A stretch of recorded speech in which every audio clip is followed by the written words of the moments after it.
Money Report conversa agora com Maurício Catânio, diretor-presidente da Unisys do Brasil, empresa que nessa quarta-feira divulgou o seu Security Index, que mostra o grau de preocupação, em especial dos brasileiros, com relação à segurança digital. Catânio, conta pra gente o que vocês detectaram. A gente identificou, André, que o grau de preocupação dos brasileiros com respeito à segurança aumentou em todas as áreas, né?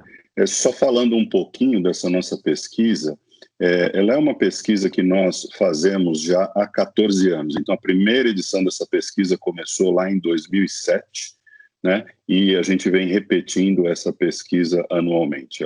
E o resultado dela é o que a gente chama de Unisys Security Index.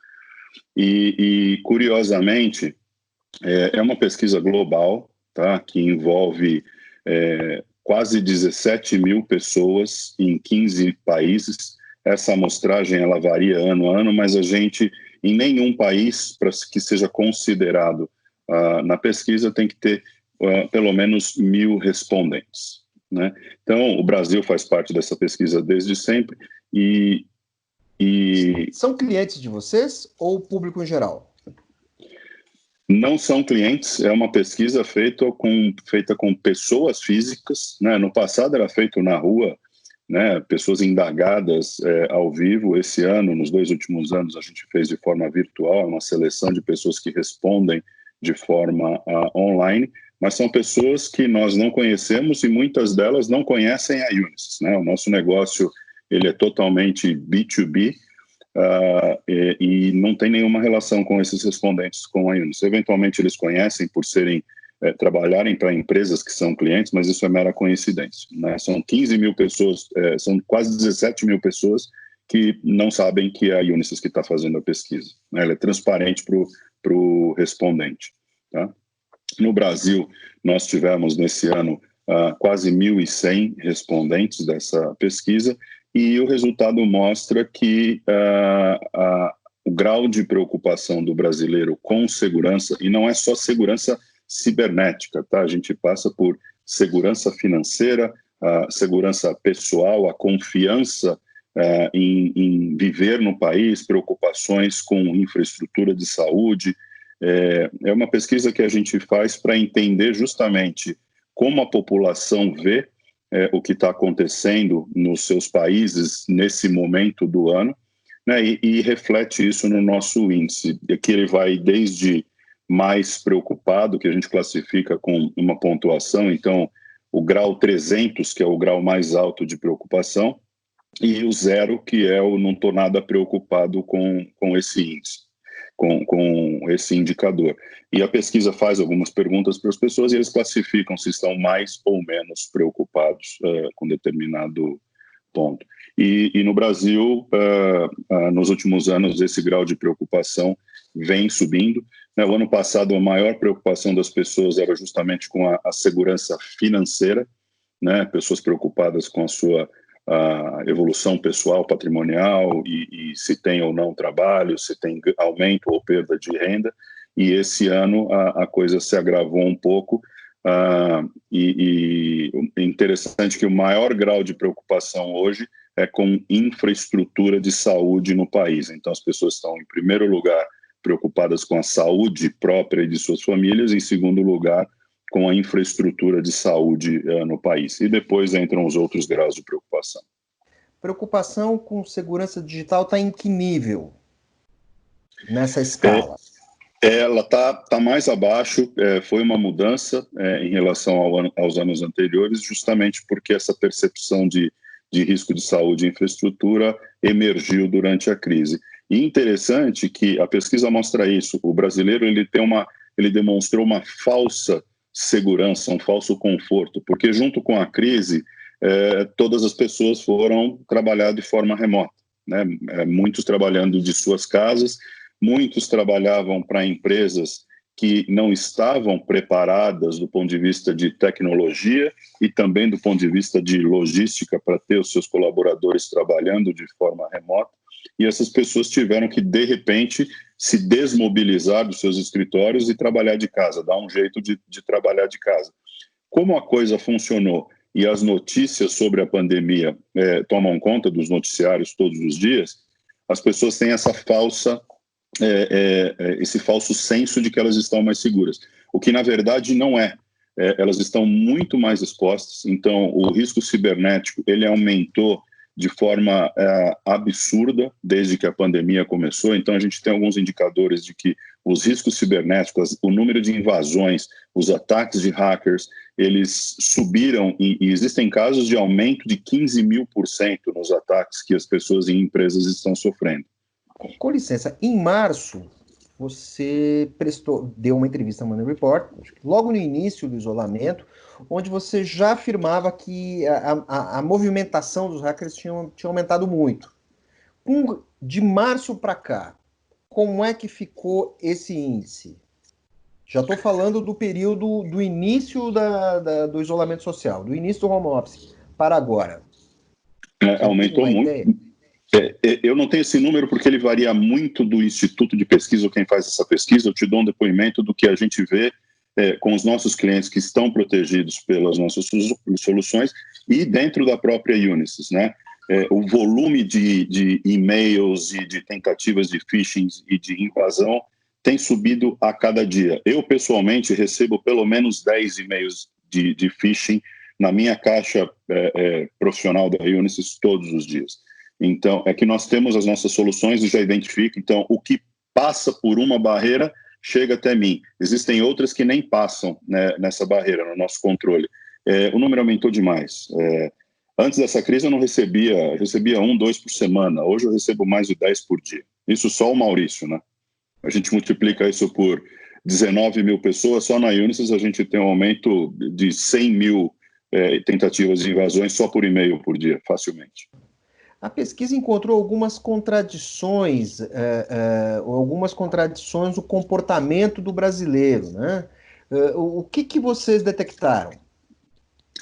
Essa é outra pergunta muito interessante, André, porque os brasileiros demonstraram na pesquisa que tem um alto grau de preocupação em ceder os seus dados pessoais, de compartilhar os seus dados pessoais para as empresas, ou seja, os bancos ou as empresas que eles fazem compras online ou qualquer outro tipo de transação com uma empresa que esteja seriamente estabelecida e tenha os seus cuidados com segurança cibernética.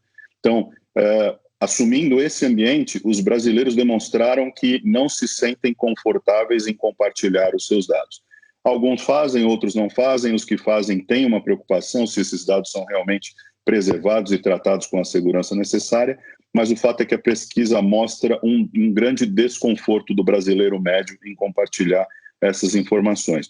O que é uma situação antagônica, porque quando a gente sai desse ambiente de negócios com bancos, com empresas seriamente estabelecidas, a gente tem todos os dias as pessoas acessando os diversos aplicativos e redes sociais e sem saber já estão compartilhando as suas informações pessoais e até dados mais relevantes, como, por exemplo, dados biométricos. Esses aplicativos que alteram os rostos das pessoas, que envelhecem, tornam mais jovens, fazem a mudança de gênero, que são super divertidos, mas isso nada mais é do que uma manipulação de dados biométricos. Não estou dizendo que essas empresas não são sérias, mas do ponto de vista de usuário, a pessoa nem sequer leu os termos e condições desse aplicativo e ele já concordou em compartilhar os seus dados biométricos com alguém para um lugar que ele não tem a menor ideia onde esteja.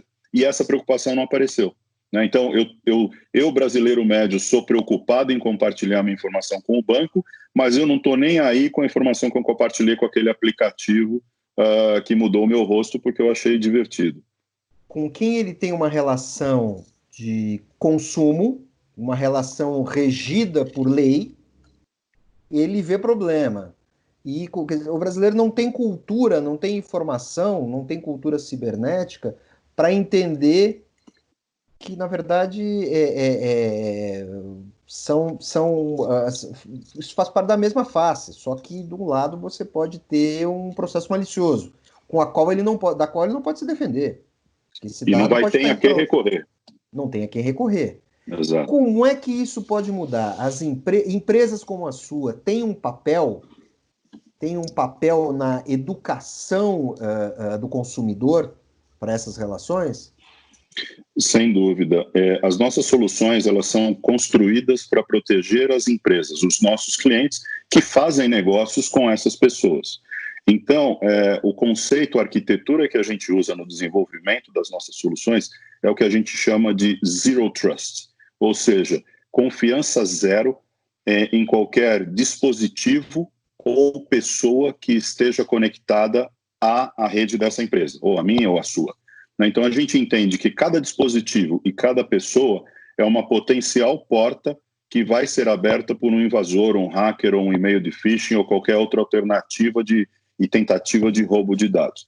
Então, a gente constrói as nossas soluções para proteger e fechar essas portas de uma forma muito simples, tudo baseado em software, então as empresas não precisam comprar equipamentos, é um software de rápida instalação, ao mesmo tempo que isso demanda uma mudança cultural, uma educação aos funcionários dessa empresa que passou a utilizar as nossas soluções. Então, criamos alertas, existem mecanismos de treinamento, existem e-mails falsos gerados pelos nossos sistemas para garantir que os funcionários estão educados, ou seja, o nosso sistema gera um e-mail automático, como se fosse uma tentativa de phishing, para enganar o funcionário e fazê-lo clicar onde ele não deve. Se ele clica onde não deve, depois ele vai receber uma mensagem dizendo, olha, esse e-mail era um teste da empresa, você falhou no teste, preste mais atenção, está aqui o link para um treinamento onde você vai ter outros exemplos como esse de que você não deve fazer. E se ele não clicou, tudo bem, ele não vai receber nenhuma mensagem dizendo parabéns, você fez isso, mas a gente recebe uma estatística depois e compartilha com o cliente dizendo que, de certa forma, ele está bastante protegido. Então, essa parte de educação é muito importante. A gente também ajuda o nosso cliente na identificação dos riscos que ele corre no seu ambiente. É um assessment de risco cibernético para ajudá-lo. E dependendo do resultado desse assessment, ele vai receber relatórios e orientações para que ele faça os seus treinamentos com a sua população. Nós não fazemos os treinamentos, a gente faz a análise, a gente fornece as ferramentas que protegem e orienta como esse treinamento deve ser feito. Outros parceiros o fazem em nosso lugar.